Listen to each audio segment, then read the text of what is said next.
Rosenthal, just stand in the shadows, and when I say action, then walk out into the light.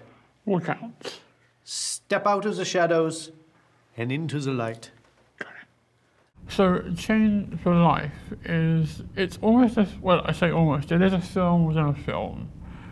And it's almost a commentary on disability throughout the history of cinema. The whole mythos that surrounds it of dehumanization, exploitation. I'm sure we've all heard the stories of examples like in the Wizard of Oz, for example, Toto was paid more than all the Munchkins combined. And it just looks at how disabled actors are treated and have been treated in the film industry. And also the portrayal of disability throughout the history of cinema, the kind of almost victimization or pornification of disability. Action! Who's there? Don't be frightened. No, but you need to say it exactly as you're emerging from the shadows into the light.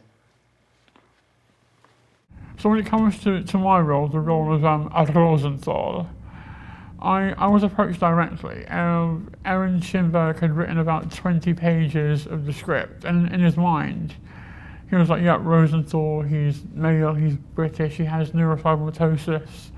And then he went and saw Under the Skin with Scarlett Johansson. And at one point, I acted alongside her. And then he saw that and went, that's Rosenthal.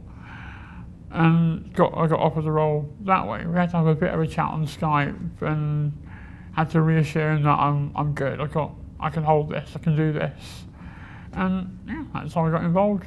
Don't be frightened. Cut, no. First, wait 5 seconds. Okay, sorry. And just step. Do not just walk out. I think it's always good to have life imitating art. So to be involved in a film that also challenged the perception of disability, both on camera and off camera, was really fun. Actually, it was a real good experience, and I think all art should do that. I think good art changes what you think, and I think great art changes how you think. And we were all setting out to make great art with this one, and it's done well. I think if we'd have gotten on the soapbox and been really shouty and angry about the whole thing, it would have put a lot of audiences off, a lot of festivals off, and it would have been a huge road to nowhere. Whereas as things stand, it's all very cleverly written, it's beautifully shot, there's a lot of very clever references in there. And I really like working with directors who don't hold the audience's hand, who let them make their own mind up and get to their own decisions, and who are very much willing to fall on their own sword, and Aaron certainly falls into that category. And what exactly am I doing? I'm just asking to get a feel for the whole thing. See? Acting. Why am I standing in the shadows? We still definitely have a long way to go. I think to say it's the same is also quite alarmist. I think there have been slow and steady baby steps being made.